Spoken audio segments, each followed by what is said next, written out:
All right, I think we are live. Welcome to Ballerina Badass. My name is Georgia Reed, and today I am going to look at my Pointe shoes for the first time in several years and see what's left. Before we get into it, be sure to like, comment, subscribe, check out my other videos. Once upon a time, I was still dancing full time professionally. There's a whole thing about my journey back into professional dance, performing Giselle.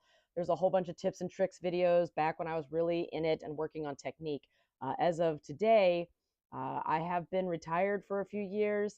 I had to step fully away from ballet for various personal and professional reasons, but I'm getting back into it because it's been a part of my life since I came out of the womb practically. My mom was like, "Yep, you were doing plies in the bathtub." So, whatever. But I'm continuing my dance channel because I'm hoping that I can find a new way to approach how I dance, how I look at the dance world, uh, you know, process all of my emotions and feelings around it because it was a roller coaster. I think any profession, especially artistic profession, but any profession that you pursue for any length of time, you're going to have ups and downs and heartbreaks and adventures and successes. And um, I'd like to, mine as much gold as I can out of this in the hopes that maybe it's helpful to you all, to dancers who are wanting to be professional, dancers who are, and dancers who were, and dancers who never were. Just dancers who love to dance, who wanted to do ballet as a hobby. I still am like, oh my God, I'm just starting to look into getting into roller skating as a hobby because when I was dancing professionally as a ballet dancer, I didn't do anything. No skiing, no horseback riding, no sports, no nothing. Like I didn't do anything or try anything because I didn't want to get injured. I was just so paranoid about it. So I missed out on a lot of things. Now, on the other side, I got to do a lot of great things in the ballet world. But now that I don't have to worry about that, I mean, yeah, injury still sucks. But I'm starting to look at roller skating as a hobby. And I see that there's a lot of dancers who are just, or people, human beings, like, I want to try ballet as a hobby. And like, my brain just goes, wow, what? What? Like, it's a it's a profession. And I'm like, oh my God, okay, I want to change my whole mindset on that. So thank you all for being here. I'm already seeing comments coming in. I love it. Yes, I want questions. We're going to get right into questions right now because I'm so thrilled you guys are here. Dancer 21, we will get to the Pointe shoes. Fear not. I know we all love looking at the Pointe shoes. Dancer 21 says, I don't know if you're taking questions. I'm a dancer. You're with Complexions Contemporary Ballet. Oh my God. Okay, I have two thoughts. We'll get into them. It's everything is go, go, go. I love it and I live to perform, but I'm wondering if you have some advice on how to not get overwhelmed when you don't have time to really process what you've done in performances because you always have to get ready for the next one. No, this is a great question. Great question. Okay, let me bring to you my advice, which I am one person. And, before we move forward, always know with advice, when I was younger, I would take everyone's advice as gospel because I was taught to be a good little girl and respect my elders and do what they say. F all that. Okay, listen. Any advice that comes to you, take it in, look at it. What speaks to you now? What doesn't speak to you now? Take the stuff that you like, leave the rest. Thank the person if you want to be, it's nice to be polite. They want to be heard. I even sometimes will cut people off and I'm like, no, no, listen to their advice. Even if you already know what they're going to say, listen. Maybe hearing it again from a different angle will hit you differently. Maybe some of the advice they give you, you'll go, that's definitely not for me, but it gives you an insight into what other people are thinking or what other people are doing. And also know that people's advice is always coming from their perspective. So what my therapist would first tell me is, well, I could tell you what I would do, but I'm not you. What would you do? So definitely start brainstorming ideas for yourself. All right? You are your best advocate. Now, if it were me and I was in Complexions Contemporary Ballet, which I need to go and watch their stuff because back in the day when they were doing it, A, oh my God, it is a killer company. B, I feel it's a lot of legs and show offy, and I'm a little bit more, I want the arty art. So was never as big of a fan of that company, but also let's be real, low key underneath it. let's admit I was jealous because I knew I'd never be able to get into that company because you have to have legs up behind here and do multiple turns. And girl, that was back in the aughts. What do you call that? The early aughts, the 2000s. Okay. So mad respect that you got in that company. That is huge. Anyone who doesn't know who Complexions is, it is a New York City company. They are killer Desmond Richardson, if I believe. Oh my God, am I getting that right? Oh my God, it's been a minute. Okay. Here's my advice. I'm excited. Can you tell? Depends on what style of artist you are. Either a tape recorder, you have, if you have an iPhone or another kind of phone that has voice memos on it, this is great. This is the fastest way because uh, I'm more of a journal person. I like to write in my journal. I write in my journal every morning. Okay. But if you're like, nope, Georgia, no, not my thing, or I don't have time, get out your voice memos. And while you're driving home, or while you're in your bathtub working your muscles out, or while you're, if you're like, I don't want to do it in front of my friends, right? Or you don't want to do it in the dressing room in front of everybody, fine. Do it on the way home. Do it while you're eating dinner. Do it while you lay in bed, right? You're like in bed and you already know you got to get up tomorrow and do the show again or later, and you're doing your, right? And you're like, oh my God, I just want to die. Or you're watching your stories, turn on the voice memos, and then just ramble. Tonight, how did it feel? Okay, what did it feel like? How did your body feel tonight? What was the audience like?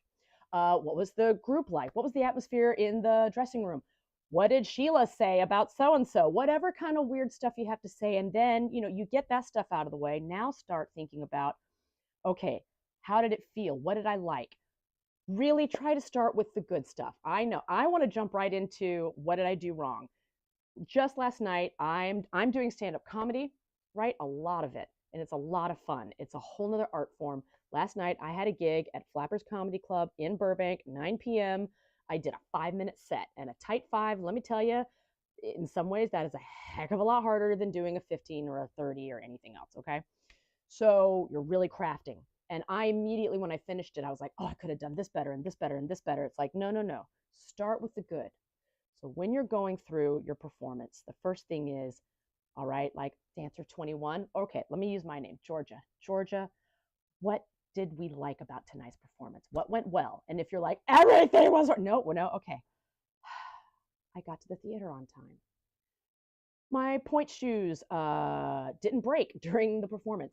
I really liked that one moment between me and so and so. Oh, that arm feeling. That moment when you can feel the audience crackle. You know those moments. Oh, those are that to me is the biggest turn on, and that is why for me, it's not necessarily the form.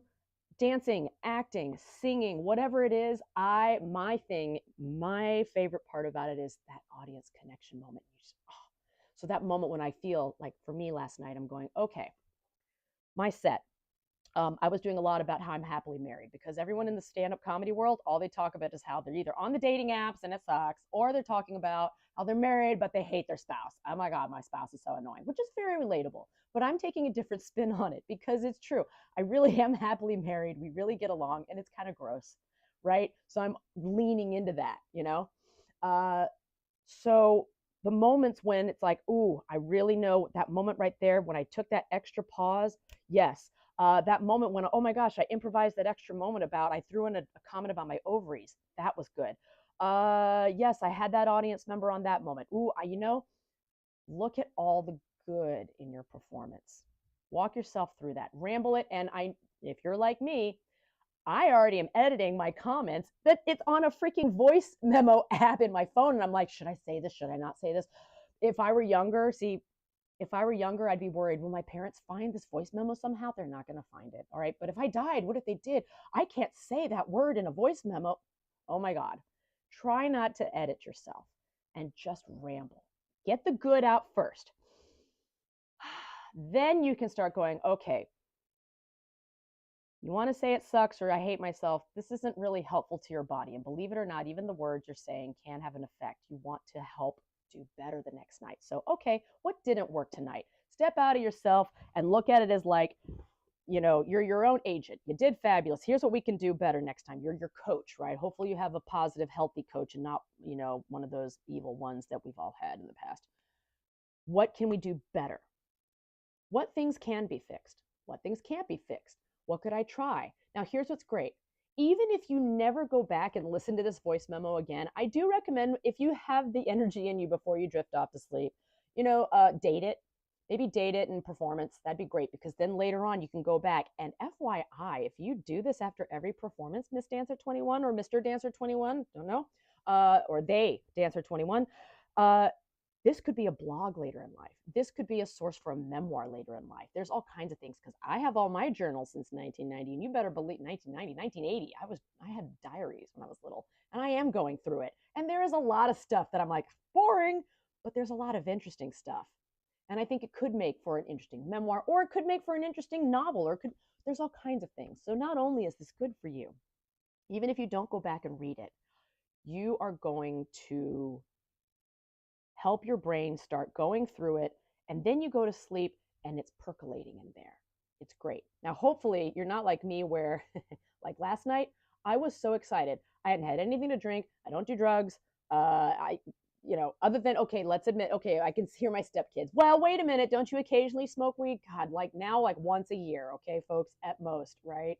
So, and I'll drink occasionally, but last night, nothing. I came home. I was high on life. I was like, oh my gosh, I could not go to sleep. I could not go to sleep. I think I finally dozed off at 5 a.m. It was terrible. So you definitely want to get that stuff out, and then do whatever you need to do to get yourself to go to sleep. If it's better for you, maybe you go to sleep, and then in the morning while you're having your coffee, you pop on that voice memo and go, what worked, what didn't. Again, you have your car ride or your bus ride, or your train ride. And I mean, as far as I'm concerned, no one gives a on the train in New York, but that's me. There's so many opportunities there. So voice memo, great. You don't have a voice memo on your thing, get a little tape recorder. You can do that. Even if you just talk it out and you don't record it, you've talked it out. I find all of that really helpful, and I think it's going to improve you leaps and bounds in ways that other people may see you and they won't even know why, but you're suddenly going to be looking at it. You're really taking your art seriously, and you're not just, yes, there's times where you're not going to get it done. I have days I don't get it done. Don't beat yourself up.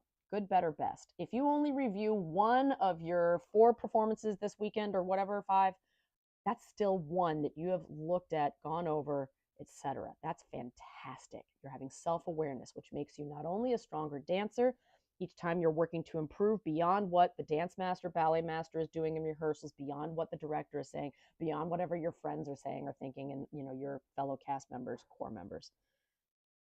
You are taking agency for yourself, and that is amazing. And that lends itself also to, down the road, being an excellent teacher, being an excellent choreographer, being an excellent company director if you decide to do that. And then beyond that, anything else you choose to do with your world. You don't want to stay in the dance world. There's a million other things out there you can do. No shame in it. So I hope this helps for the advice. I'm going to leave it there, but feel free to add more questions on. I want to get into the Pointe shoes, because Pointe shoes. Oh my God. By the way, I woke up this morning. I was like, oh, this is what's so terrible, you guys. When you know what you've been doing, when you've had times in your life where you're like, oh my God, you have full splits, and you're just like, you reach right now, again, the hamstring, I've talked about this in my previous live streams. They're not happy today. This guy's not happy again today. I don't know what I did to tweak it, maybe last night or what, but right now, like, again, full admission, I did not warm up for today's stretch and kvetch, and that's why I'm not going to be stretching and kvetching. I'm going to be point shoeing and kvetching. But yeah, it's like,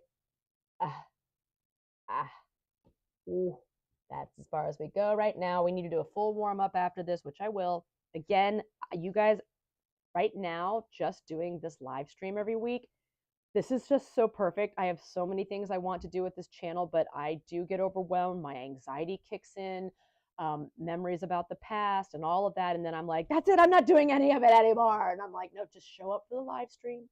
Come on, little rabbit. It's okay. Don't be shy. And I'm like, I'm so scared. So I just want to admit that to you guys, all of that good stuff. So thank you again. This is such a gift to me, to do this, even if only one person ends up watching this, and whatever they get or don't get out of it, it's helping me a lot. So I wanted you all to know that. So first things first, this mini studio that I have here is in my garage in California. And during COVID, I mean, you know, if you've seen any of my early videos, I mean, I full stopped dancing, fully stopped, stop. I think I cut off my hair, and then like in 2017, mid 2017, so wow, years before even, I still did a little here and there, but by the time COVID rolled around, none, no classes, no nothing. So when I came back out and I had my pointe shoes hanging in that shoe bag, I don't know if you guys ever saw that, but they were hanging in a shoe bag here in the garage.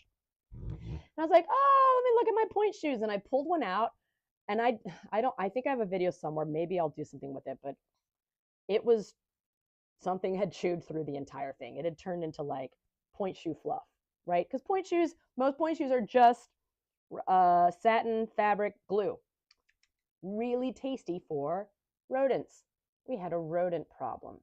Not only, we also stored extra water. This is California. We want to be earthquake ready, things like that. So they had a fabulous source of water. They'd chewed into that. They'd chewed into my pointe shoes to make bedding. Look, they're doing their thing. So we had to, you know, we got the whole rat situation handled. But oh my gosh, I know when I say handled, that doesn't mean happy times. I get it. And I don't feel great about it. But the pointe shoes, they chewed through 80% of my pointe shoes. And you know what? It was actually really freeing to throw all those shoes out. It was really freeing. It's just out with the old, you know, because it's tough. There's a piece of me that's like, I want to save them. I have my first pair. I have my first pair of pointe shoes ever on the back room. It's really cute. But and then you're like, do you really need the rest? No, especially if they've been chewed up. So there were only a few I could salvage, and I put them in a bag, and then I set them aside for a while. So this is the remains of the day, people. So let's see what's still here. First up, it's a pair of Freeds. Amazing. Oh my gosh. Were these Freeds that I could actually wear? Or were these Freeds? I don't know. Yeah. So before I, you know, fully quit, I was like grabbing shoes anywhere and everywhere I could and trying them out. Yes, I absolutely do want to get a professional fitting. I do, with that awesome professional pointe shoe fitter who now has like hundreds of thousands of followers on YouTube, and she's working with Catherine Morgan, and she's totally badass, and she does hilarious reaction videos to other dancers on pointe. I still can't watch them because, yes, I admit it, I do. I get triggered. I watch other dancers and I get triggered because then I feel guilty that I am not still doing it, and then I feel mad because I can't do it right now because I'm out of shape, and then I feel sad. All that stupid stuff. So, and I know, don't judge all that stuff. But yeah, I would really like to get properly fitted by an expert. That would be amazing. Anyways, these shoes, I think, were from a bunch that someone was selling, and I was like, they fit close enough. I want to try them because this is a size 4. I'm pretty sure I'm more of a 4.5. And if you look at these, they're really narrow in here. And hello, bunions. I mean, hello. So yeah, they probably look fantastic on my feet, and they're Freeds. That's the thing. They're Freeds, and I do. I'm a child of the 80s, 90s, and back then it was like this was the gold standard. Okay, this was it. Freeds, and you know, you wear them once and they're dead, but by golly, they were the perfect shoe and fabulous. And you're dancing with the New York City Ballet, so they give you all the Freeds and you're a star. It's like Freeds were such a symbol of ballerina professional, you know. I still haven't tried Gainer Mindens, and I need to try them. It seems like those were the thing, and then now I found out, of course, that I guess the company here, the Gainer company or factory here, had to shut down, and they only have a factory overseas, and they don't make the shoes the same way anymore. So a bunch of people no longer have their preferred shoe. And listen, I'll tell y'all, losing your shoemaker or shoes changing, that's been happening ever since I was dancing. Okay, even with Freeds, it's like suddenly the maker retires, or suddenly something changes with the glue, or something changes with what's in stock, what's available, shipping, pricing, all these things. So that is a constant struggle. I can't imagine. So we have these. You know, I'm gonna wait to try any on, because here's the thing: I can try shoes on today. I've been doing it long enough that I can get away with that and be safe. But this is not something that I would recommend to novices, just going out and putting on pointe shoes. And I'm not going to be dancing around. We're going to be like at the bar, careful, okay? Because the other thing, remember, if you know anything about me, Georgia, I do have what they believe are termed to be beautiful, or what do we call them? Oh, there was a name for it back in the day. Now I can't remember. Anyways, if anyone remembers, put it in the comment box. But it was something about when you have beautiful feet. Uh, and they're killer. These are not even, I have not stretched them. They're out of shape. And still, they can point. But the problem is they're not strong. They're very weak. My ankles are weak. I have a stress fracture in my left foot from 2000 that never properly healed because I didn't handle it properly. I have a Grecian foot, which means my second toe is longer than my first. And on my right side, I have tendonitis in my Achilles tendon that I've had that since the 90s. I can remember it's always there, and it just continues every day. I have to do more and more work to work through it. So any injuries that you're dealing with now, people, be mindful that you're going to have to work your way through them. I'd love to, if you can heal it, and it never comes back, great. But otherwise, just keep on maintaining your body and be very kind to your injuries. So yeah, just because my feet look really cool in pointe shoes doesn't mean I have any pointe shoe dancing capability right now. Okay, even when at the height I was, it's just, yeah. Do you guys understand what I'm saying? Please be careful. If anyone at home is going, I'm going to throw on some pointe shoes and try some turns, woo! Please don't do that. Please don't do that. Okay. Okay. Second in the bag. These are Russian points. Oh my God, you guys, Russian points. Okay. I loved these shoes, but they have a very narrow, tiny little boop, boop, boop. Is that platform? Wow, George has been out of the game for a while. Again, my feet look amazing in these, and these were better because the shank, you can see that shank is like freaking rock hard. Now I did pull it away from the back, but I don't cut it, right? There was a time when I was younger, a lot younger, I was cutting my shanks. Would never do that again. That's me, but everyone's different. I need the support. Hello. And again, with these, it'll be interesting to talk to the shoe fitter. And by the way, that shoe fitter, that's going to cost some scratch. So I'm going to need to save up a little coin before I can go and do a shoe fitting and all that stuff. So I'll put it in my budget. For any of you out there who don't know, budgeting is everything. If you want to talk about that on another call, another video, let me know. I wish I'd known about it sooner. So these, I love the way they look. Real talk, I think the reason also I fell in love with these is because one of my coaches, Rossano Ruffo, Ms. Ruffo, she was a professor at Butler University, and she is married to Marek Choleva. He was a professor there.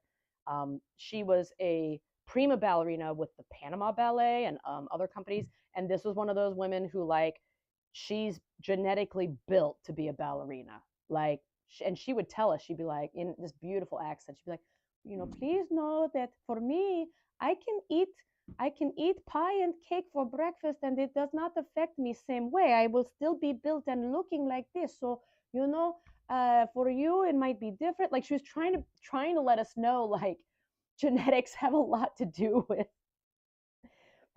where you get, I don't know. Okay, so she wore these. So I think that's part of why I love these so much, beyond just liking them. What else do I have? I have another pair. Oh, I have another pair of Russian points. This was the pair that I used to use when I wanted to do the ballet bar in pointe shoes, just to sort of like work through the pointe shoe, but not necessarily do like full. I wasn't doing the ballet bar on full point. It was more, I'm doing a ballet bar on half point in pointe shoes, if that makes sense. It's just, you'll see I have an elastic. Here, I'll get a little closer. I have an elastic here, just like a ballet shoe. So the shank, you'll see here, it looks like I cut just a little snip, just the tip, the last nibbin of the shank out, but the lower, you'll see, can I do this? Can you see that, guys? You'll see there's like here's the bottom of the shoe, then there's the insert shank, and then there's this part on top. So I just trimmed a little there. I'm not recommending this to anyone. I'm just showing you what I did here. And then you can tell I mashed the box, the heck out of the box, so that that part's still hard. That part's still hard. So I could go up on point a little bit, but in general, I was trying to use these more to strengthen my feet for just rolling and relevéing, I guess. So I liked these. I just felt cool in them too, let's be honest. All right, guys, so last pair in the bag. That's it. Excuse me, only 4 made it. I think there's some more comments. Hold on. Ooh, is there more?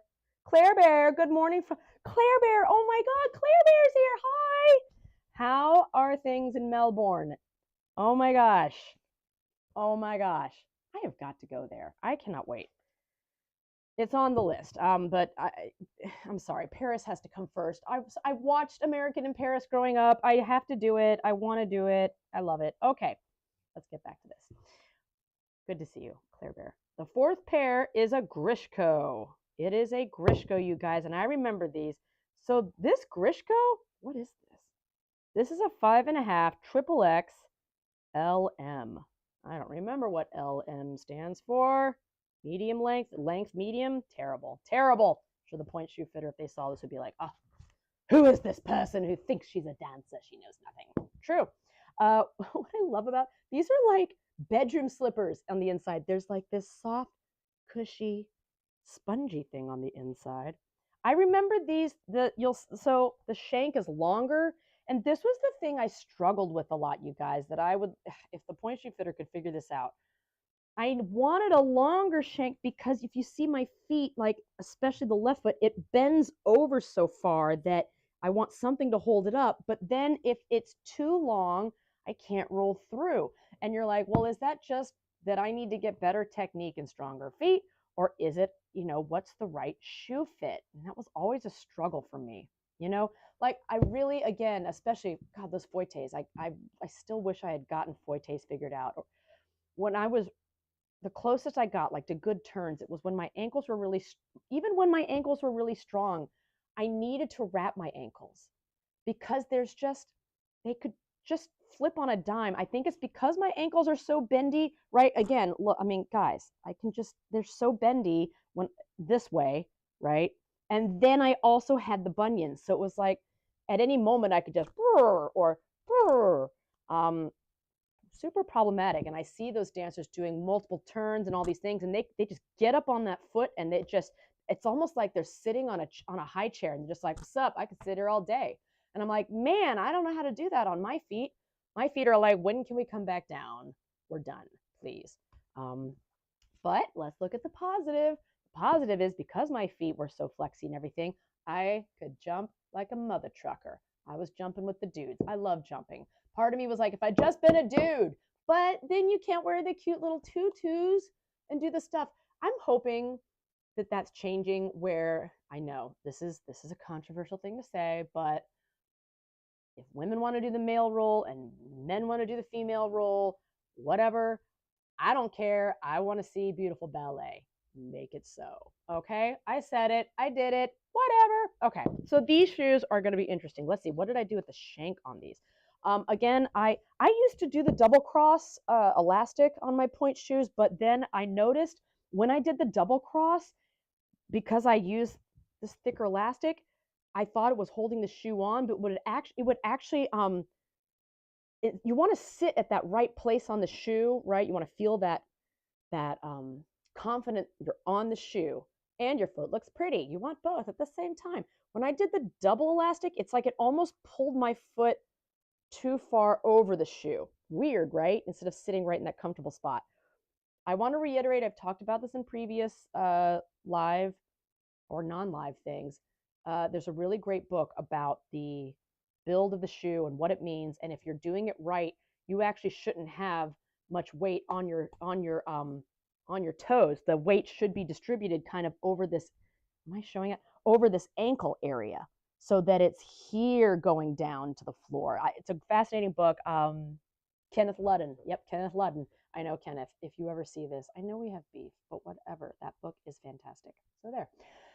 So with these, it looks like I didn't do anything. I think I just hand bent. You can see I hand bent the shank a little bit, and I tried to do it higher because again, if I bend it too low with my feet, fish feet, I think we call them. Do we call them fish feet? I don't know. Ooh, Claire has some more things to say. Can you see I'm going back here to check my notes? Oh my God, hi, can't believe you remember me. Hello, girlfriend. Come on. Of course I remember.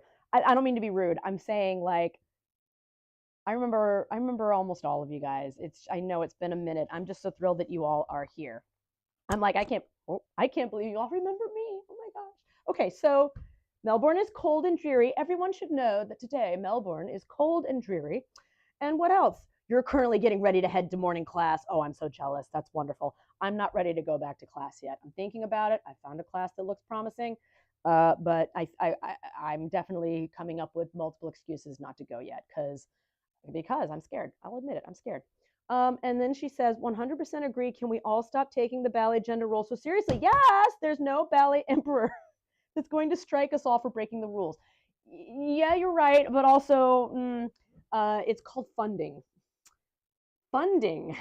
Ballet companies want funding. And if the people who are giving the donations to the ballet companies have certain feelings about what they want to see on stage when they go there to see ballet as it should be, then it's going to be a problem.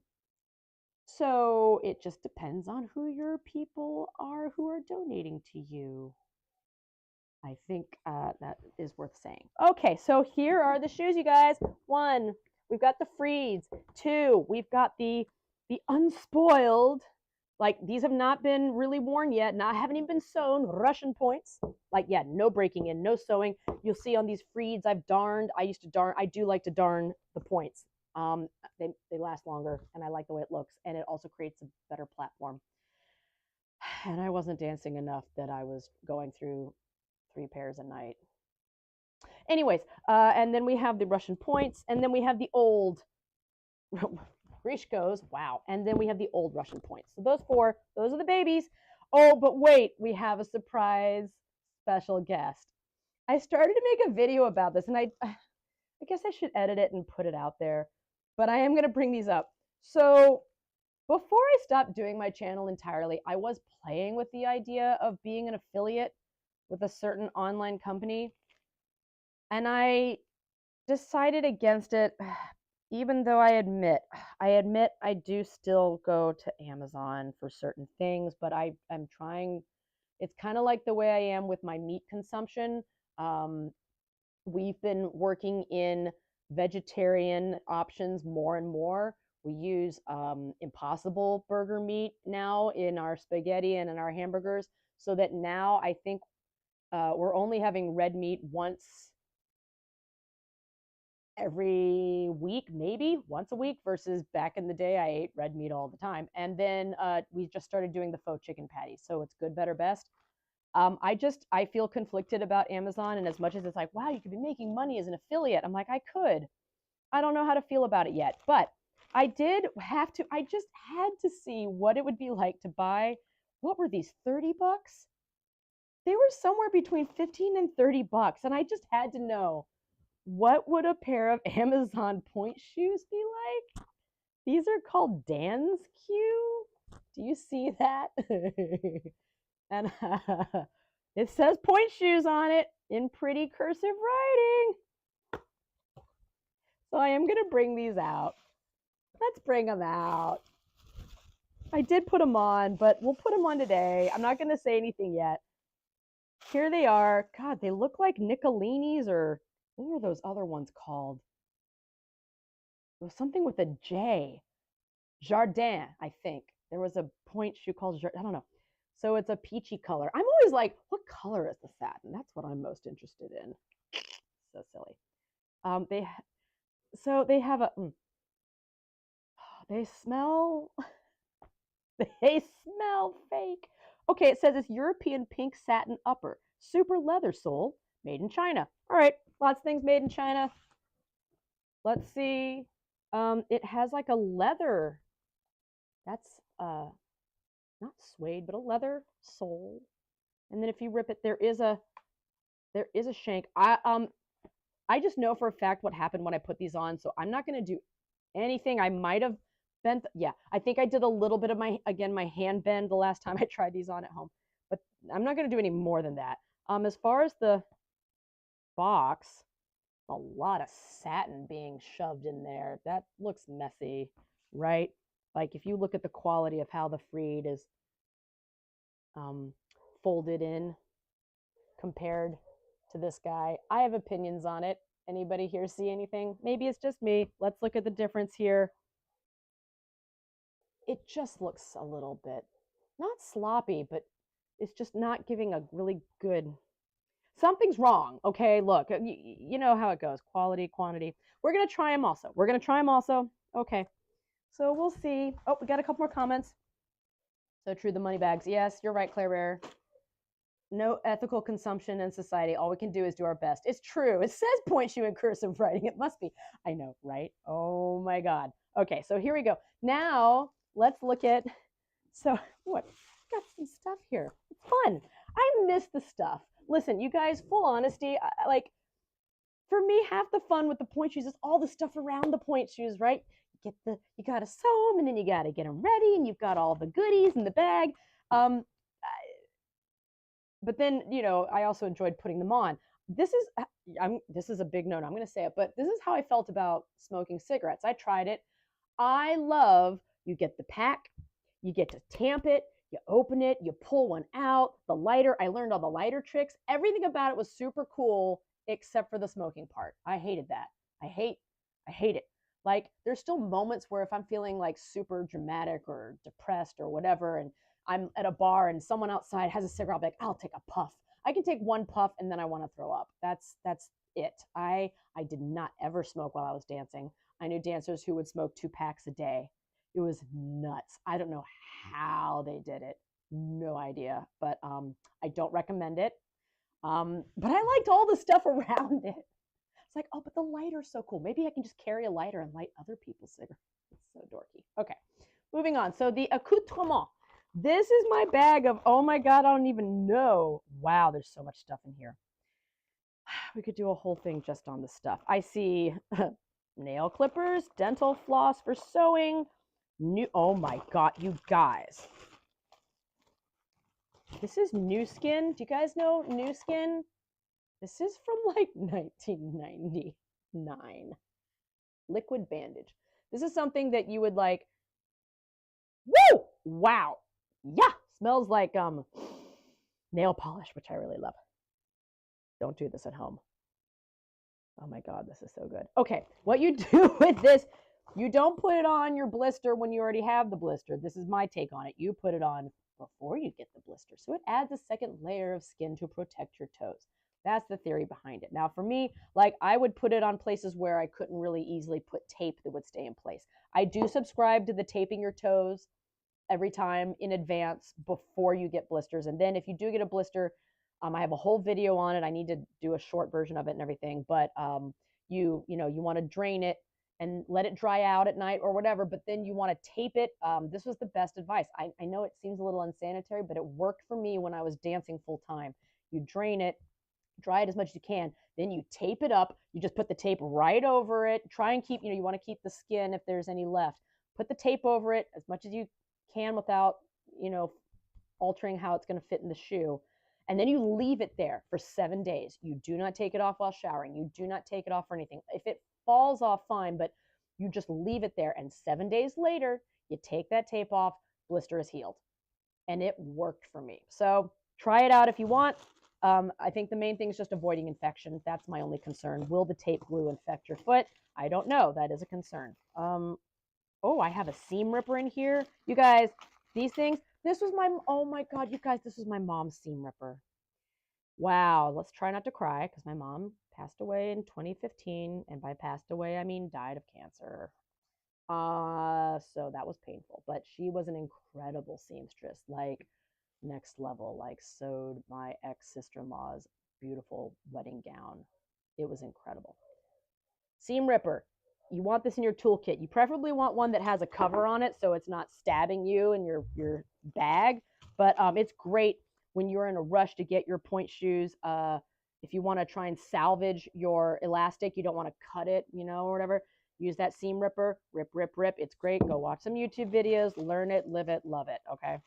What else? Oh, we have more notes. Blah, blah, blah, blah, blah, blah, blah. Yeah, right. The 2 packs a day of smoking. I'm not kidding. Oh, by the way, bonus, the friend that was doing that was Boston Ballet Summer Dance Camp. We were 16. 16. And this girl, like, she looked like a makeup model, like just beautiful, green eyes, beautiful cocoa skin. She was just amazing. 2 packs a day, insane. And guess what? I saw her like 10, 15 years later, still flawless, still flawless. Telling you, some people just have the either the genetics or the luck or the whatever. But then again, we didn't talk much. When I saw her, we were in class together, and I don't, we didn't talk. I don't know if it was that I was a jerk. I don't think so. I think it felt like she felt embarrassed. I don't know. Like, it felt like she was taking class to sort of just take class. And when she saw me, I don't know. I forget, but we didn't talk much. But I don't know what she was going through. Maybe she was dealing with stuff with the smoking. I'm rambling. Isn't that fun? My live stream. I can ramble. Okay. Oh my God. Yeah, there's so many things I could talk about here, but I want to get to the point shoe trying on part. That's the fun stuff. Okay, what else? We have more of a comment. Anti-bac powder to dry out and sanitize a drain. Oh my gosh, guys, listen up. So Claire Bear makes a great comment. Antibacterial powder, okay? Check I should be leaving, the way I set this up is that the comments should still be here in the feed after this video is over. So anyone coming in, if you're watching this, look in the feed. Claire Bear has some excellent advice about how to sanitize your drain blister if and before you tape it up. So thank you for the advice. If you have a particular brand you like, I'm not affiliated, I'm not making money off of it, drop it in the comment, help your fellow dancers. I support it. Okay, so this bag has also, again, look at that, elastic. I saved all the elastic because it costs money. It adds up, you guys. And ribbons. These are going to be helpful. I'm not going to do them today, though. The main thing I'm going to do today is this. Now, I do have these little toe pads. Back when I was still dancing professionally, I was using the old paper towel method. Okay, I've done lamb's wool. I did the paper towel thing, which is the true badass hardcore. But then I did, at the very end, I got one of those perfect fit point shoe insert things and tried it out. Oh my God, I was like, it's like dancing in bedroom slippers. It's beautiful. And I gotta say, I haven't read kind of the reviews of, this is when it was still fairly new coming out. So it was all the rage. Maybe there have been reviews since then that have said, oh my God, this is toxic, don't put it on your feet, or oh, it's dangerous. I don't think so. I think from what I've heard, it's still fabulous. So I need to look into it. But we're going to use these today because they feel amazing. Now, I know I did fit these to one particular point shoe, so really I should only be using them for that, but I'm going to use them in all the point shoes and see what happens because I only have one set. That's what we're doing. All right, let's see here. What are these little toe spacer thingies? Well, not going to happen. Additionally, for my toes, my second and third toe on both feet are slightly connected. So not fully, but on the left foot, it's more, they're like, dee-dee. I remember when I was young, I was on the playground or the pool, whatever. When little kids see it and they're like, ew, gross. And then you're like mortified. And then it's not as bad on the right foot, but it's a whole thing. So all those cool walking shoes where they're like, it's like, you put each toe in a thing. I'm like, nope, can't do it. All right, so let's see if we can get our foot. Will our foot still going here? Should. Perfect point.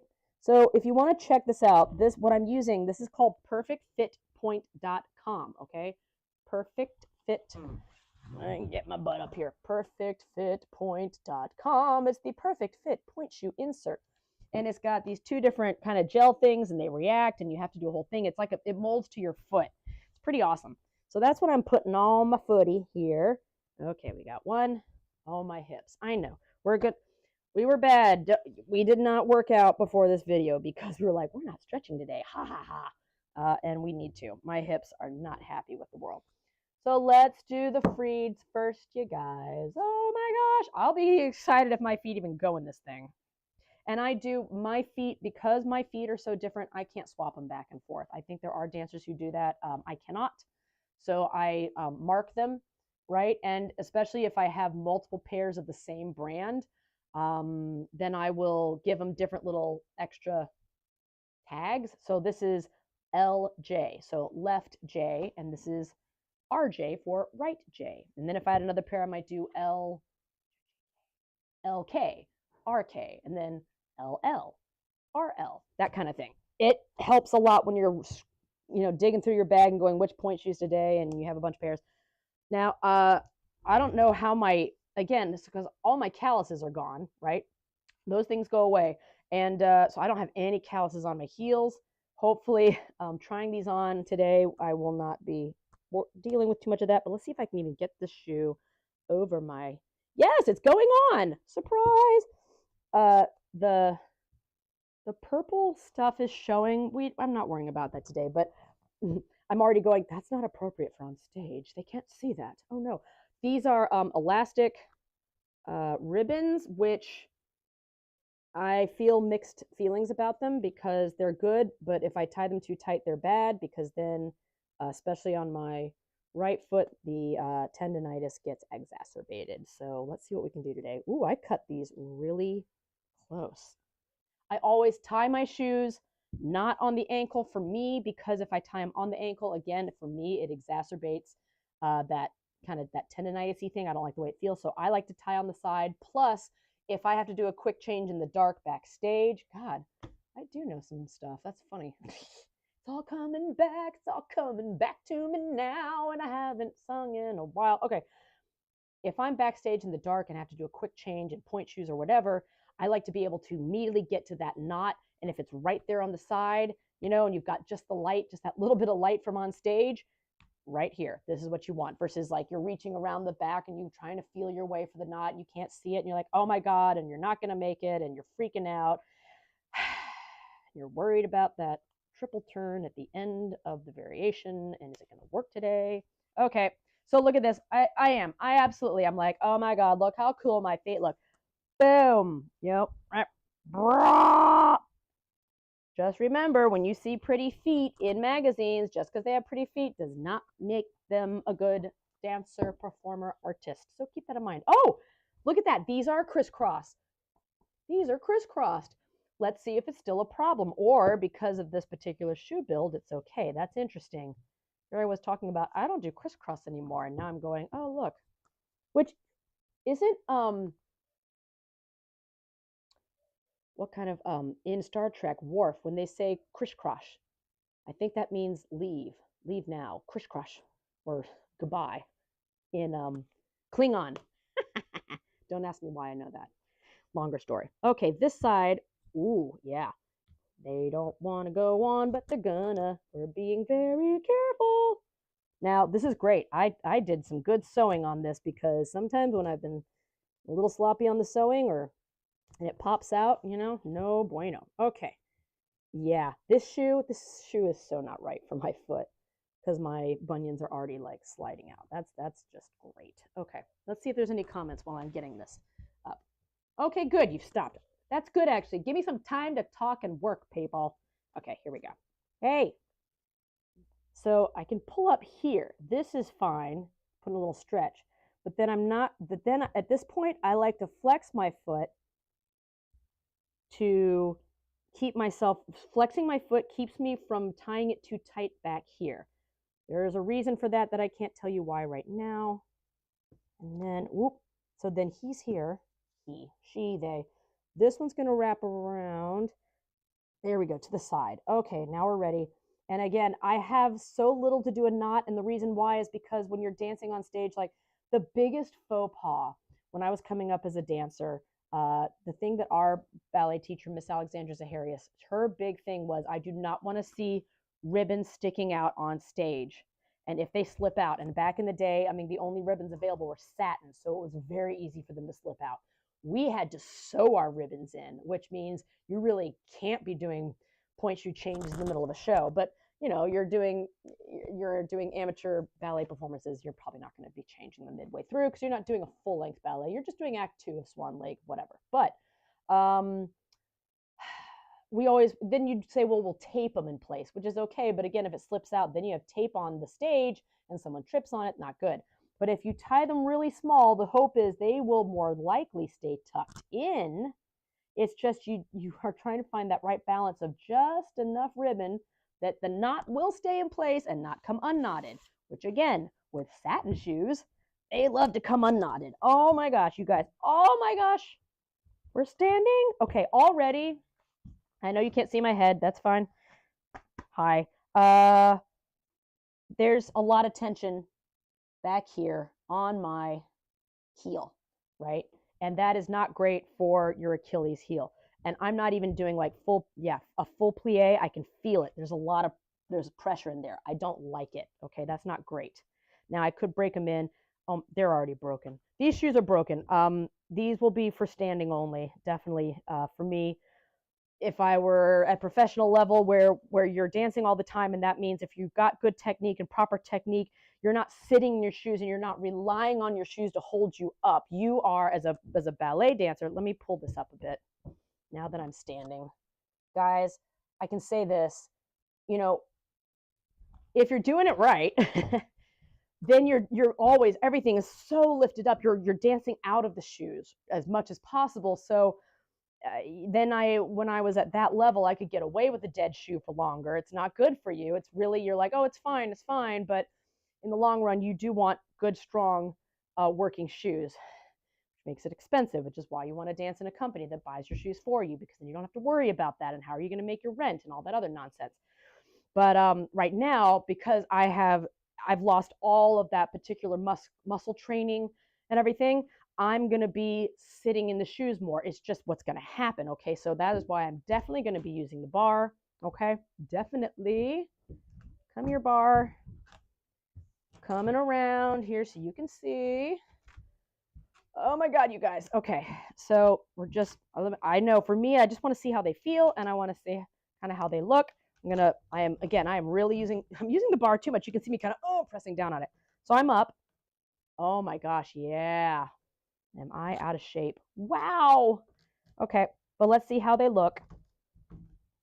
What do you think? What do you think, guys? Now I am lifting up out of the shoe here. I'm trying as much as possible. Like I'm kind of, you can see this. I can either, if I sit in it, then it's like you can see I'm starting to sickle. That's me sitting in the shoe, which I have to be careful because remember, I sprained my right ankle a month ago. I got to be very careful here. And I've not wrapped my ankle today. What am I thinking? But if I can push back in the shoe here with my toes a bit, that's not great. I'm not really in it. But if I'm using those rotation muscles and pulling, remember, right? Everything's spiraling upward and outward, right? So lifting up out of the shoe. That means lifting up here. Now, there we go. A little bit of rotation kicking in. That's okay. Now, can I get out of this? This is where I'm going to be working using the bar here because, again, so not in shape. I'm going to slowly roll down. When you're rolling down, right, you want to be like lifting up. You're lifting up as you're rolling down instead of just flunk.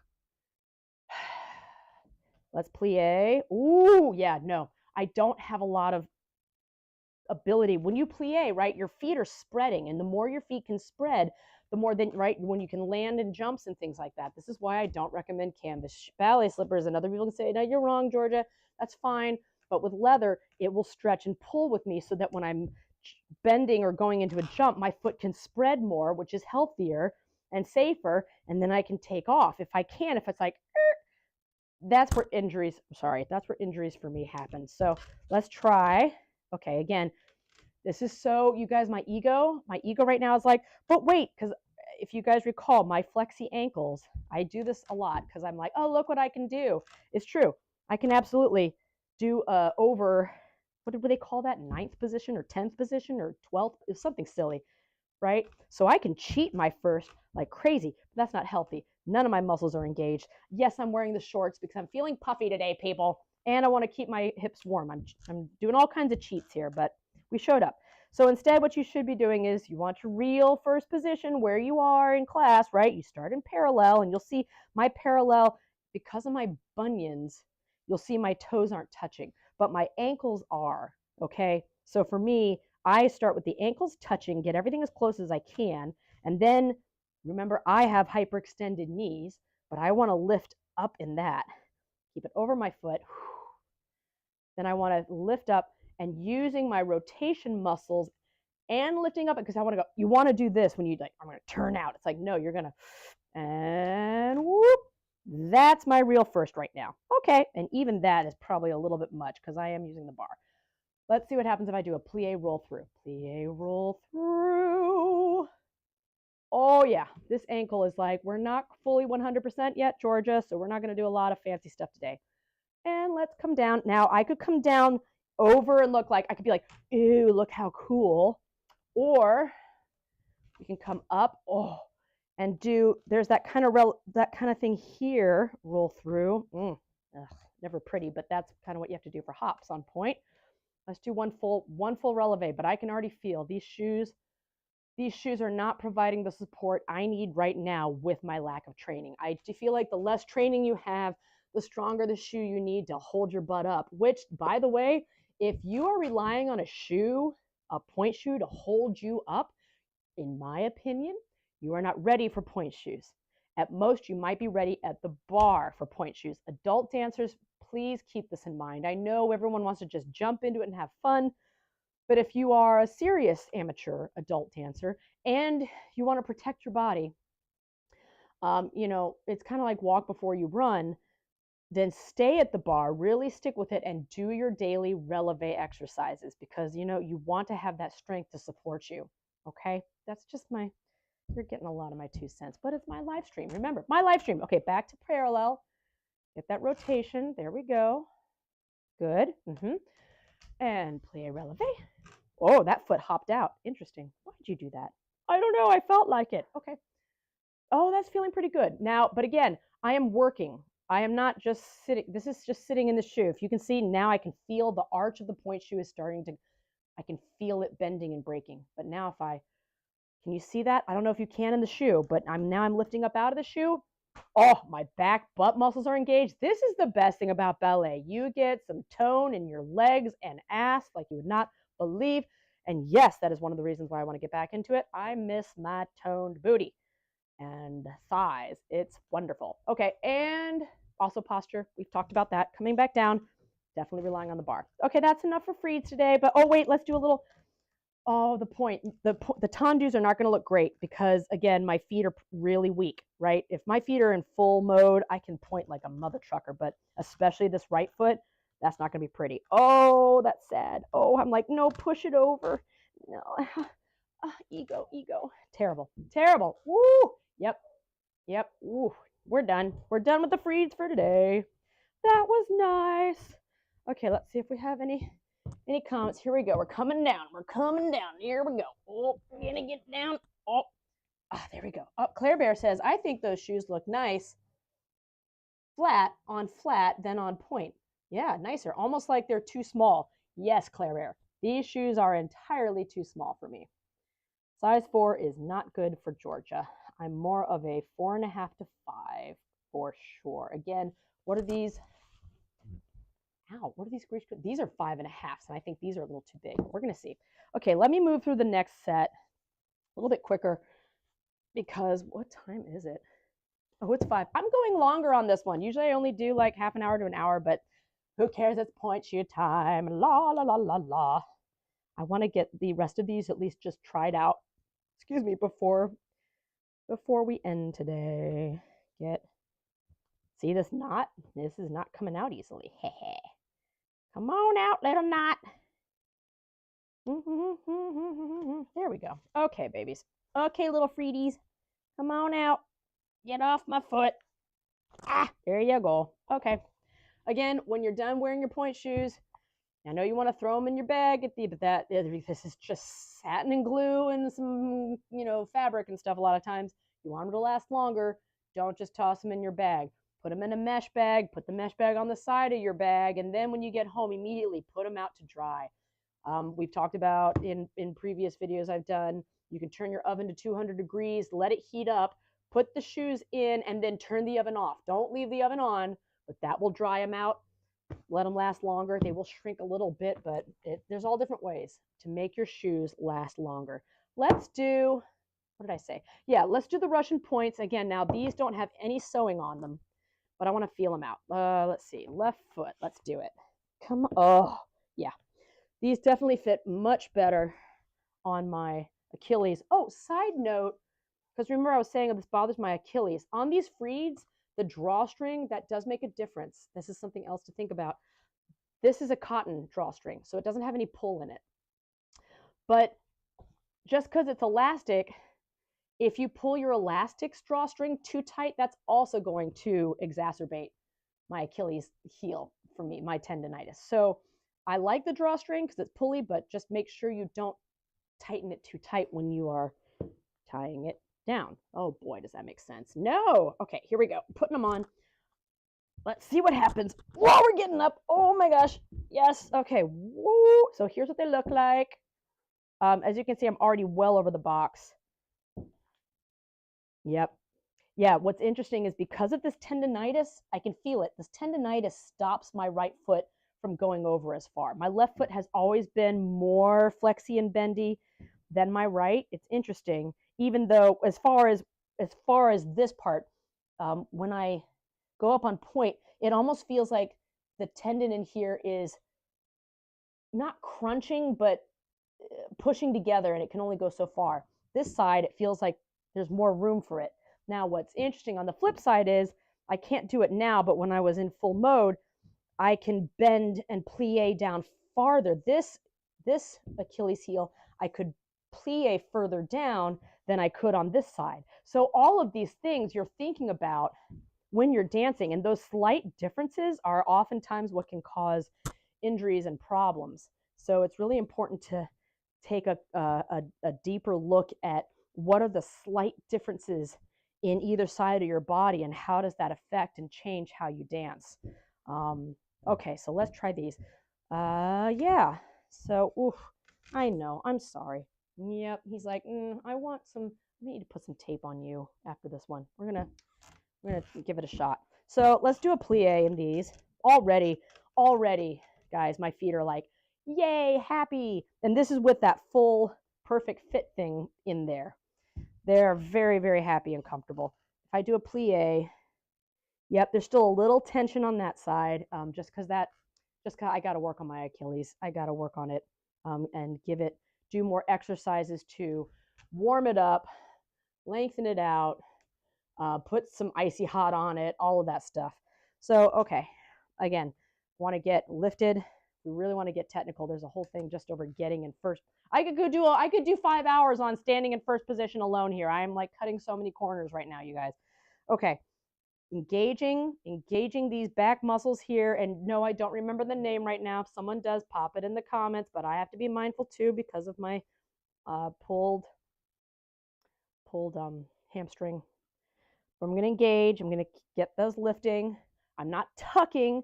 I'm just engaging, and mentally what I'm envisioning is that they're wrapping around the bone, right? Wrapping around the butt and using that. That's what's lifting me, along with lifting up through here into my chest.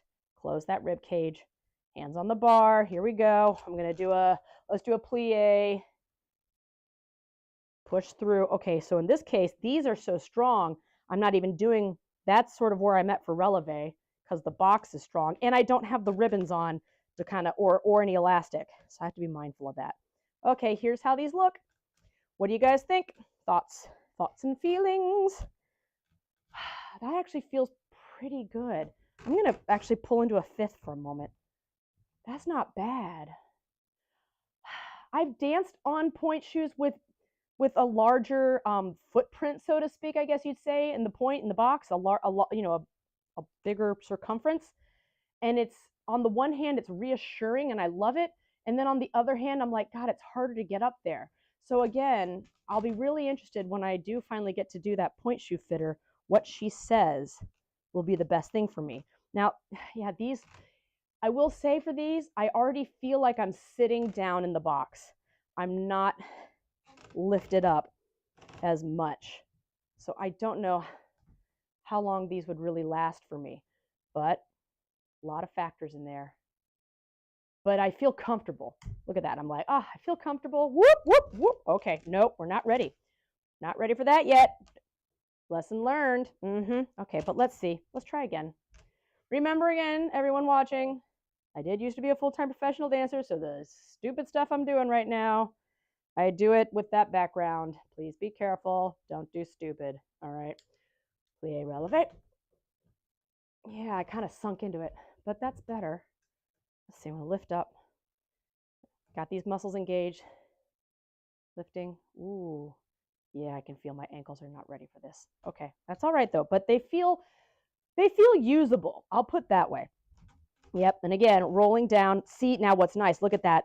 The heel didn't pop off because it has that elastic. So, okay, I like it. Oh yeah, let's do the tendu test.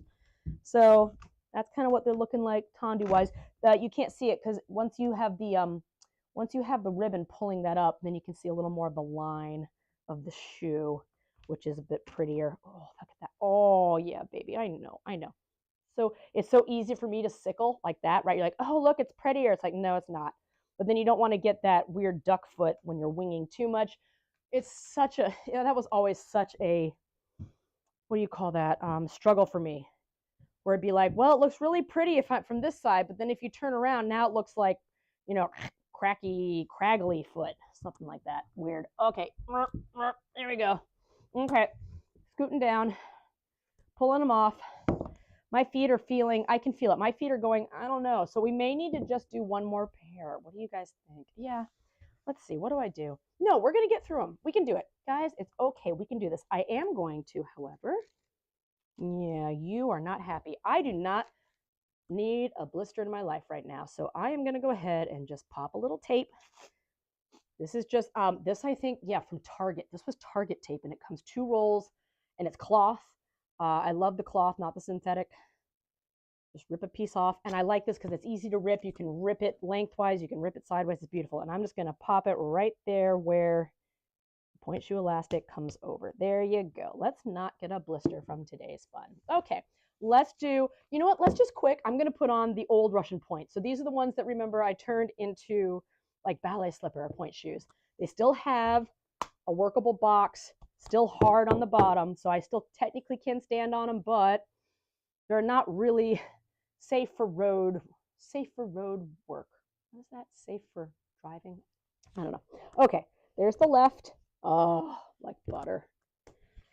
Here's the right. Oh my gosh. You know what else makes this so hard, you guys? I think I've talked about this before, but for me, it's not just the ballet that I'm walking away from, but I grew up in a house. My mom was a classical pianist, okay? She trained to be a concert pianist, but she didn't want to do that. She wanted to teach piano. And I mean, from as far back as I can remember, every day she would practice her piano, and then she'd teach piano. And most of the time, what she was playing was either hymns from church, Christmas music, or ballet music. A lot of Chopin. And so it's so hard for me to watch ballet because that's built into it too. That music comes on. She played Clair de Lune by Debussy, or Debussy as they say overseas, I guess. And even as a child, it'd make me sad. And so when I hear it now, it's just like, oh my God, I don't want to feel this right now. I don't want to think about this. I want to be happy. And so I'd like to get to that point where I can listen to it and be happy, but it's still not there yet. All right. It's just not. It's losing your mom, losing your parents, because now I've lost both. It is a thing. All right.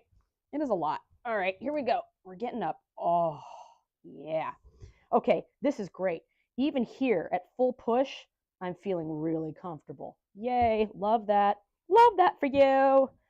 This shoe, again, I've had these for years, so it's starting to fray in here. What I would recommend here, I might use a lighter to burn off what excess, and then I would maybe put some clear nail polish on it, but then that might make it tight. This is hard to fix right here. I don't know if I could patch over it, but in general, it's just going to fray eventually and wear away. So I don't know how long these will last. Oh, these feel like butter. Butter. I don't even know if I can go up. Let's see if they're even strong enough. Oh, I'm standing in a full first position. Look at this plie. No pressure. No pressure on my ankles. Amazing. Oh my God, you guys. La, la, la, la, la, la, la, la. So again, I use these for doing a ballet bar, but I could work on, see, this is the part of my foot that I think a lot of dancers, maybe at lower levels and my level, would neglect. And I loved it. Diane, I'm sorry, Diane, I forgot your last name. Anyways, one of my last teachers, she would come over to me with my foot and she would say, right here, let me actually, I'll do it when I take my shoe off, but in your foot, right above the toes, she would poke in there like it's like you want to make a cup. And it's this extra level of pointing. You're not crunching, it's just that next level of pointing that makes you just 10 times stronger, that you could almost, like you could like grab a ball and just be like, yeah, that kind of stuff. I love that. So when I'm working through this point shoe, I feel, again, I'm not trying to, if you're, I'm rambling, excuse me, and stuttering, because I'm excited. I'm not pushing into that. That's cheating, because it's really tempting when you put a point shoe on, you want to go and point. Can you see it's like you're leaning into it. If you're on stage and it's an aesthetic for like, you're doing like a contemporary thing, yeah, okay, yas, right? Okay. But the whole point of the bar is that you're trying to be standing on your leg and the foot is doing the pointing. Ooh, and when I'm in that point shoe, that extra thing I have to push through, that's fantastic. Strengthening those feet. Okay, let's see what happens when we roll through. Can I stand? Now, look at this. They're broken in enough. I can do a full demi releve, plie. I can do a full demi here. So it's not great for balancing because it's kind of weird. All right, but let's just see. Just balancing on half point in the point shoes, funky. And again, because the bottom of the shoe, it's not that leather that kind of grips. It's that cardboard. So this is another great thing about working your ballet bar in a pair of kind of more dead point shoes, is that since it's just that it's not cardboard, it's also leather, but it's not sticky. I don't know how to explain it. It means if your turnout isn't working, if I'm not using my turnout to hold me in place, they'll start to kind of, you know what I mean? So it really tells you, are you relying on the shoe to keep you in place, or are you relying on your alignment and your muscles? That's the good stuff. So these shoes, doing this for your ballet bar warm-up, it's a great litmus test for your technique to go, wait a minute, how much am I just relying on my shoe to do all the work for me, and how much am I really using my technique? I love that about this. But let's be careful. Let's see if I can even roll up in these. And hop. Yes. Yes. Hooray. Okay. Yes. Yep. They're strong enough that I can do a full releve. Now, I don't know, could I do like a, yeah, no. When I go in a coupe, this shoe is like, ooh, we are not really great for this. They are really dead. So not great for a single thing. I would not be wanting to do like releves and passe in these shoes. So I think with these, the thing is, it's just to be working the feet, working the technique, but still all in demi, right? Demi releve, nothing on full releve. But they feel amazing. Oh my God. I just, they make me feel like dancing. I want to dance the night away, but not doing point technique. No, thank you very much. Okay. Here we go. Back down, on and down, onto the ground. Oh my gosh. Okay. Here we go. What's next? We got two more people. We're doing it. We're making the magic happen. Let's see. Oh, did we get new comments? I think we did. Okay, here we go. New comments. Claire de Lune has such a bittersweet, nostalgic quality to it, right? It captures the feeling of realizing you've gone so far ahead, but left so much behind. I'm gonna cry. It is fantastic. That is a beautiful thing to say, Claire Bear. Well put. Okay, and then you say point shoe soles are leather, while flat shoe soles are suede. Thank you. Thank you. They come from the same ant, right? Suede is a kind of leather, but it's softer. Am I right? And way grippier. I totally activate my turnout more in point shoes because of the slip.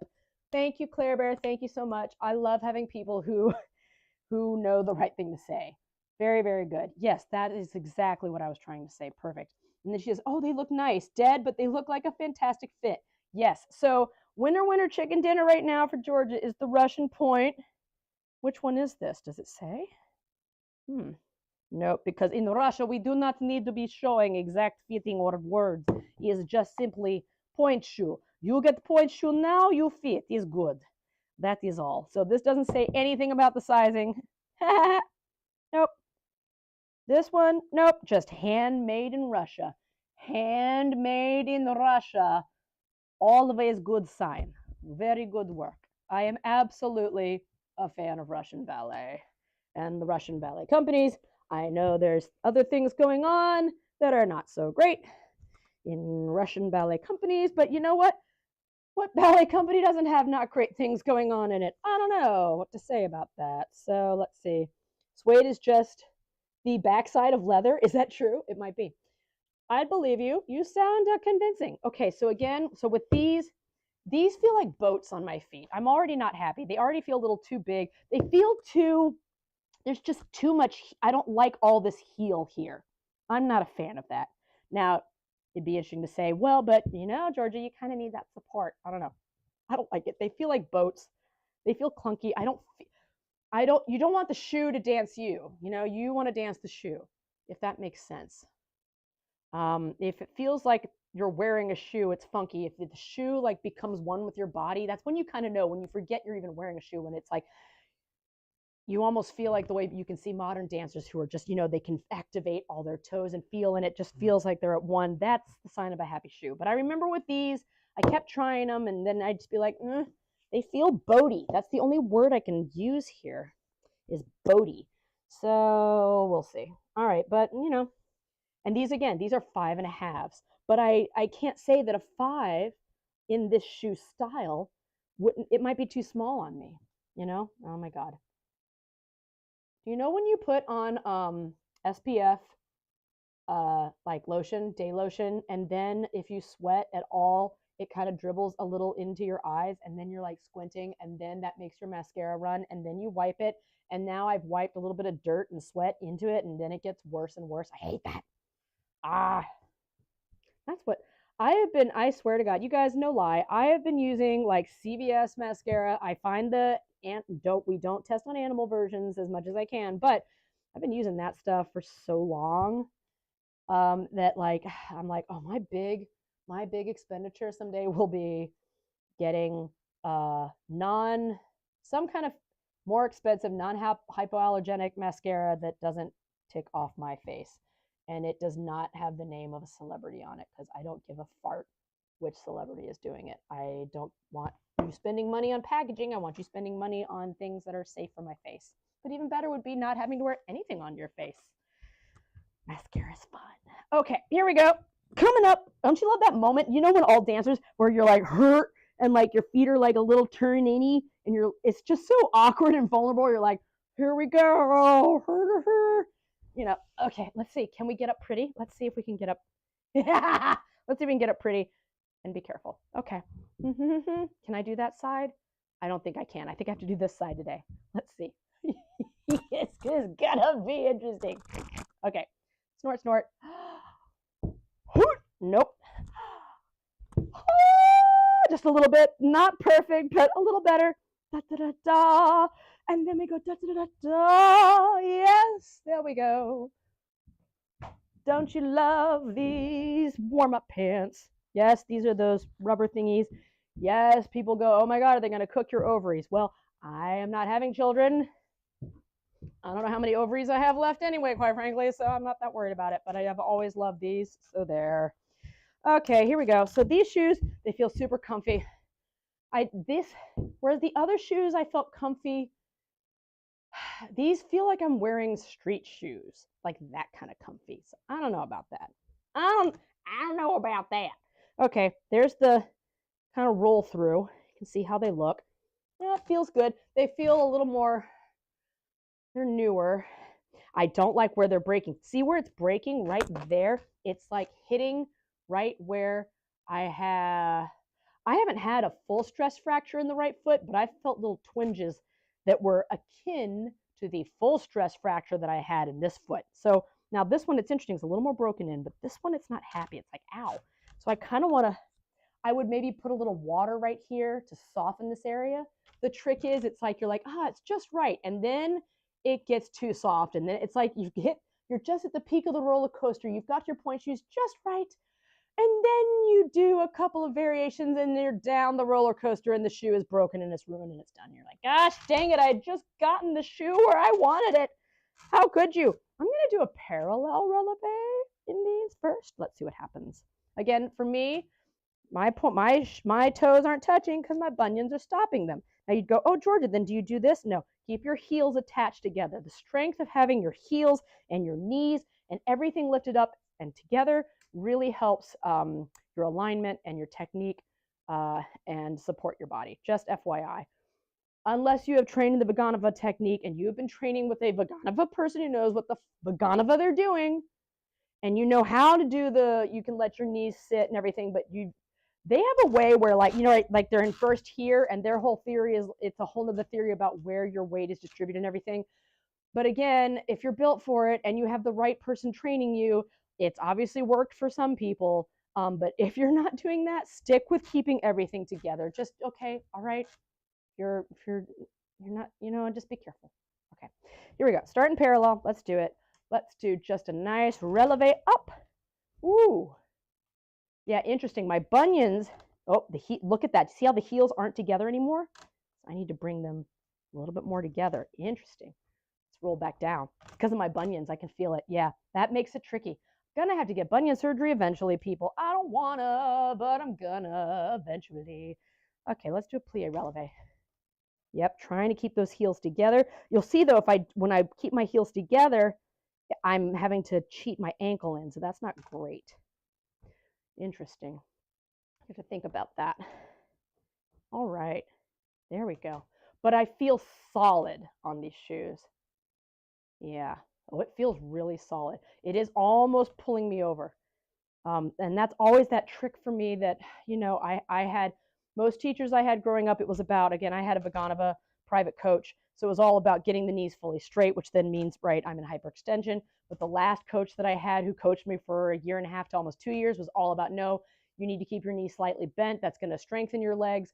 But I didn't do it for long enough to really get it into my body. So it's just like, it's been a bit of a schizophrenic thing for my body, if that makes sense. Okay, I'm just going to do that for the turnout. Let's see what we do here. Oh, yep. What I'm feeling here is just my leg is saying, we haven't done this in a long time. We're tired. I don't want to do this much more, because that's usually when injury happens. Just doing a small thing like a releve, or not even during this. If it gets tired, it's like, I'll go walk inside and be in the kitchen and do something else, step on a stair and it'll go tweak. So just be mindful of that. Okay. Really, I'll do a full cool down and stretch before I go. Okay, so here we go. Plie up. Just gonna do a full. Did you see that little bit of a wobble there on that side? It's interesting. So I wasn't fully on the platform. And that's where, like, okay, here's what's bothering me, you guys. I'm gonna carefully roll down. What's bothering me on an aesthetic level, there's a gap here. There's a gap here in the shoe. Look at that, I can put 3 fingers in there. I don't like that. I would like that to be together, but this is not an elastic drawstring. This is a cloth one, but I want that pulled up and in. And then look at all this extra satin here on the shoe. It's just sitting there, and I don't like that. I don't like how it looks. I don't like how it feels, but it does give me room to really plie. Dang it. Really frustrating, right? All right, let's see. Hand hop. Yeah. A lot of this has to do with just lack of technique. Tired feet, lack of technique. But they feel solid. Come into a 5th. I don't think they look pretty. They don't feel pretty. They don't feel great. They feel solid, but Okay, let's see about, I know, I'm not coming down into a full 5th. I'm doing a lot of cheats. There's my point. Ooh, yeah, no, ooh. Again, that's where you can see the full. This is the problem when you don't work that last bit of point, which I got to show you guys. That's when you get the flop feet, which, yes, if you go back and watch the video of me performing Giselle, even as in shape as I was at the time, and even as hard as I'd worked at the time, my feet were still flopping. In Act 2, when I'm doing those entrechats, that last bit of point in my foot is not there, and it bothers me like a mother trucker, let me tell you. That's where, again, it's you can train hard, but it's years and years of just your body memorizing those particular muscles and everything that it really makes for knowing the difference between a pretty good dancer and like an insanely really, a good master. I'm rambling again. I know. Oh, wait, let's get down. Here we go. Wait, let's get down pretty. Okay, let's try. We're here and lifting up as you go down. Ooh. Oh, no, whoop. Okay, wait. This arm was like, what do I do? I don't remember. What do I do? Okay. Here we are. I'm leaning in my foot to make my shoe look prettier. Let's not cheat. Lift up. And here. There we are. And come down. That's not bad. That's not bad, but it's not great. And then, how do you and then sit. Oh my gosh, you guys. Okay, last pair of shoes. We're on the last. Let's see if there's any notes here. Oh God, one time I got sunscreen in my eye. Couldn't open it for a full day. Yeah, sunscreen's a thing. Trader Joe's Daily Facial Sunscreen Oil-Free Invisible Gel works great. A winner? Are you serious? Really? This is from Bitsy. Bitsy, hi, welcome. Thank you so much for being here, and thank you for the tip. I'm going to try this because Trader Joe's is cheap. I love Trader Joe's. So, Daily Facial Sunscreen Oil-Free Invisible Gel. Okay. Well, when we get my next, we do monthly budgeting, which is why we're debt-free. Thank you, debt-free. Yeah, debt-free. I'm telling you, it is the best feeling in the world. Okay. I will try that out. Thank you for the tip. And then it says, Bitsy, why bent? I don't know what you mean by why bent. So if you want to clarify your question, why bent? Great. I'm sorry. That's the only trick with doing these live things is that you're doing your thing. Someone asks a question, you come even a minute or two later, and you're like, what? And you've forgotten what you were talking about a minute ago, so my apologies. All right, we're getting out of these. Come on, little guys. Come on off the 40. But I'll tell you what, these perfect fit Pointe shoe fillers are doing great. And they fit into every shoe, even the shoes that were too small. So I am highly recommending this. Again, I am not an affiliate for this company as of the date of this live stream, but it's great. Perfect fit Pointe shoe insert. Yep, I'm liking them. Okay, guys, here we go. Last pair. It's the Amazon pair. Now, they're not sewn, so we're going to be careful. Also, the drawstring is cloth. Now, I have not tied the drawstring, and I'm not going to, so I'm not going to tighten it today. Just going to slip these puppies on. And look, I haven't even picked which side is left and which side is right. So I don't know. Sometimes you take a look at it and you're like, yes, that works. I think that makes sense. I don't know. But I haven't done anything. I haven't even mashed the box. These are unspoiled.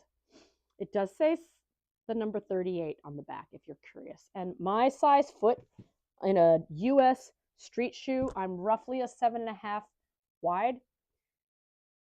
So, but my feet, it's interesting. Beyond just the size of your foot, another weird thing is how much does your foot expand and contract or compress? And what I've learned about my feet, wow, my boobs say.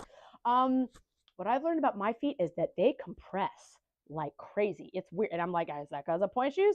So if I'm thrift shopping and I can find platform heels that are wicked high, I can squish my feet into a size 6. It's not necessarily healthy, but if it's a really cute platform shoe, I am tempted. So that's just interesting to note, what not only your shoe size, but how do your feet react when they're in Pointe shoes, etc. Claire says, was so lovely to catch you. Oh, you're off to class. Claire, Fair, if you're already gone, love you. Have a great class. Thank you so much for being here. Oh my gosh, that was wonderful. Okay, this is the last pair, you guys, and then I'm going to do a cool down, and then we're calling it a day. So here we go. These are the Amazon Pointe shoes. Boop, boop. Yeah, I don't know how they're looking. I don't think very pretty. Again, also because I don't have the nice, I'm not pulling things up, but already I can see too much. Look at that. Too much satin in the heel. I'm not loving that. Let's come around and try it out. So for these, if I do a plie, hello, let's not lean on the bar too much, shall we? If I start to releve, if I'm slow about it, okay, the heels are staying on so far. Let's come back down. Let's just go up. Here we go. And releve. Oh, did you see that? It was like, nah, and now my feet are sickled. I'm sitting in these shoes. These shoes will be dead by the end of class. I can tell you right now. I can feel it. They're like, they're melting. The shank is not supporting my feet. These would be good for using as ballet slippers, pointe shoes as ballet slippers at most. But and they might be nice for a photo. They might be nice for taking a photo, but yeah, they do not have good support. No, no, no. These shoes are for cosmetic purposes only. You want to do a little Instagram in your pointe shoe, fine. I would not recommend these $30 Amazon shoes for a real ballet class of any kind, okay? They do not have good support. I think you would just be getting yourself in danger of being injured.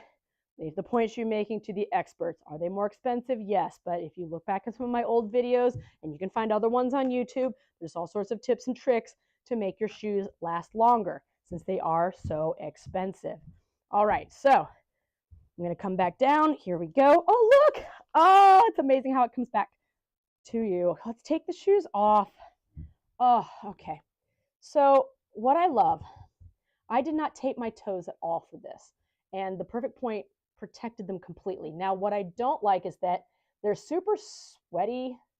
So I would want to tape. I just don't know if the tape, I didn't tape my toes before creating these molds. So that's interesting. I'm going to have to see what it's like if I put tape on. Will they still go into the mold? That would be interesting. But yeah, these are sweaty. So I wonder if I did a full day of rehearsal, if I wouldn't still get blisters. I don't know. Very curious. I'll need to do some research on other perfect fit wearers.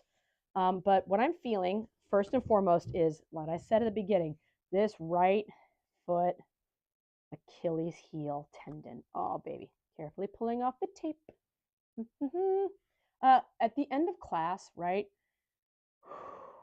Taking some time to cool down your body. Now, I didn't do a full class. I'm not going to do a full body cool down, but believe it or not, you might think this is woo-woo, but thanking your body for what it did today, just even a brief thank you. Every morning I get up now, I've started doing this thing I learned from someone else where I look in the mirror and I say 4 things.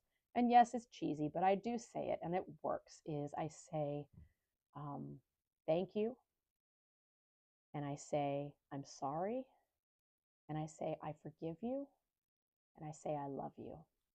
And I say those 4 things to my face, and they mean different things on different days. Some days it's like, thank you for being my body today.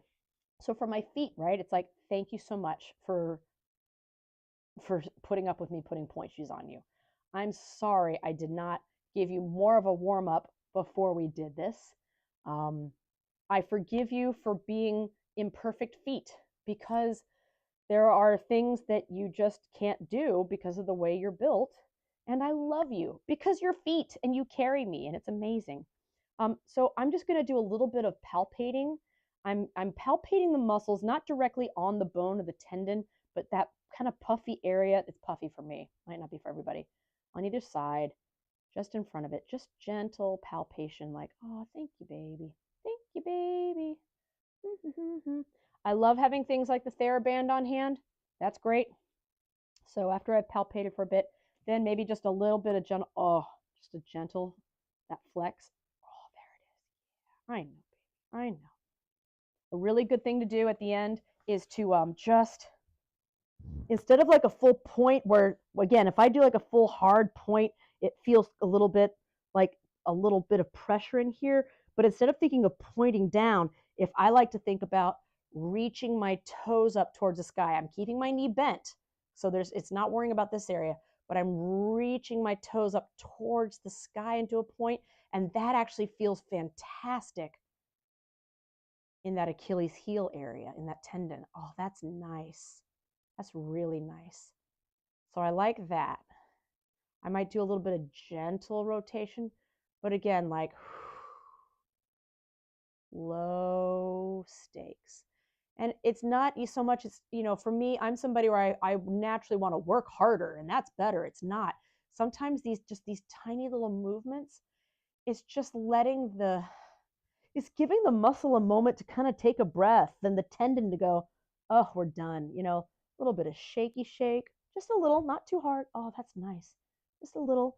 Love that. Something else I like to do is I'll take the foot myself and just physically, I'll rotate it gently, with my hands. It's got a little bit of a pop in there, but it wasn't a danger pop. It was just almost like a little bit of air kind of popping out of it. That feels nice. Oh, that feels really nice.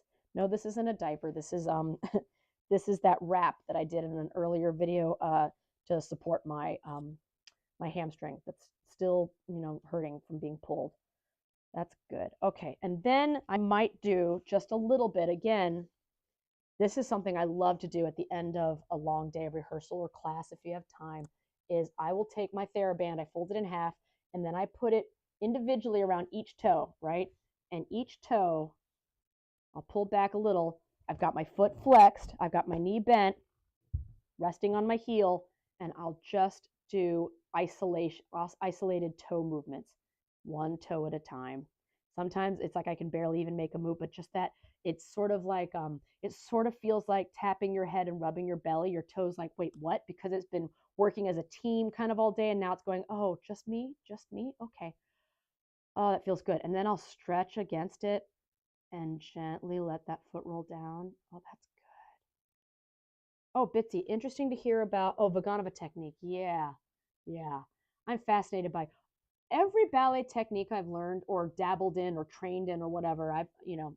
Giacchetti, Bournonville, Balanchine, they call it a technique. We all have mixed emotions about that. From back in my day, the RAD method, Vaganova, English style, French style, all these different styles, but they all have benefits and they all have drawbacks. It's really interesting, and you can look at it from a perspective of which one is best for your body type. You can look at it from a perspective of which one is best for your disposition. Which one do you respond to? Which one do you think is aesthetically the most beautiful? But then again, is it going to look as good on your body? I don't know.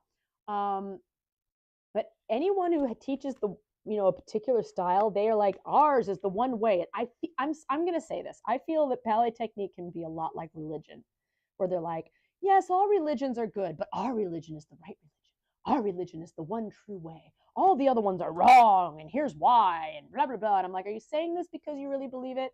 And or are you saying this because you want my money and you want me to be a loyal student to you? I'm just curious. Have you drunk the punch or what? So very interesting. But they all, I do say, if you can, find a teacher who gives you elements of each style.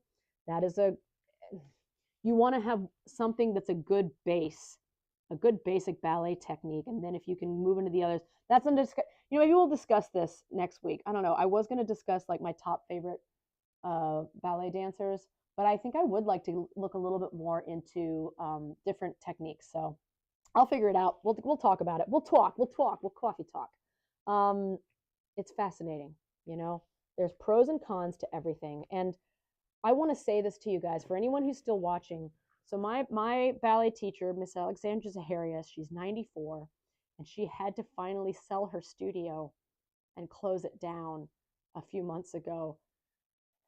And it's heartbreaking. And she's not around people anymore. She's alone. And so it's sad and it's hard. And I'm worried that, someone like her, if she doesn't have more people around her, she'll be gone sooner than later. And that scares me, just because it's another person who is a rock in my life will be gone. And so if there's anyone watching this who is a friend of Alexandra Zaharias or who knows her or who cares, give her a call. And if not her, if there's someone in your life who you know is alone and you have the energy and you know how to set enough boundaries that they're not going to suck all of your energy out of you, because I know that can be tricky too, but call them and say hi. Just call them and say hi, because sometimes if you miss that call, you might not get another chance. So I just would recommend that to you guys. I'm doing my 5th and final toe. Yes, even the pinky toe here. Now with the pinky toe, you'll see my other toes will also move. So, you know, it takes a lot of work to do just one toe and not move the others. When I was doing this full time, I'd gotten to where I could really just move it, but it doesn't matter. It's okay. Good, better, best. Good, better, best is just one of the greatest things. My acting coach from New York City, Mary Boyer, said it to me. It's not, you know, people say it in different ways, but I love good, better, best. It's that thing of some days good is all you need. Some days it's better, some days it's best. Not every day, but it's that feeling of, you know, it's fluid. It's not must be perfect today and every day, every time. It's not, oh, we're just going to be so every day. It's just each day you take it as it comes. And a little more work here. I also like to do where you stay flexed and you just move the toes as a group against. Oh, yeah, that feels good. So all of these things, and then maybe just a little stretch against it. There you go. Be sure to wash your hands when you're done before you leave the studio. I've done this all the time. All that dirt and grime and toe stuff and everything gets in your hands, and then you I'll admit it, I'll get going, forget. Wash your hands, right? Wash your hands. So thank you all so much for being here today. This was a ton of fun. I thoroughly enjoyed all of this. If you have any questions or comments, be sure to put them in the box below. Be sure to like this video and subscribe. Hit the little ding-a-ling button if you need to, whatever. But I really appreciate each and every one of you. And it means a lot to me to get to come here today and talk about all this stuff. So you've been watching Ballerina Badass. My name is Georgia Reed. Never give up, never stop dancing. Unless, of course, you need to give up and you need to stop dancing. That's okay too. You do you. It's your world, baby. Bye, guys. Toy, toy, toy. And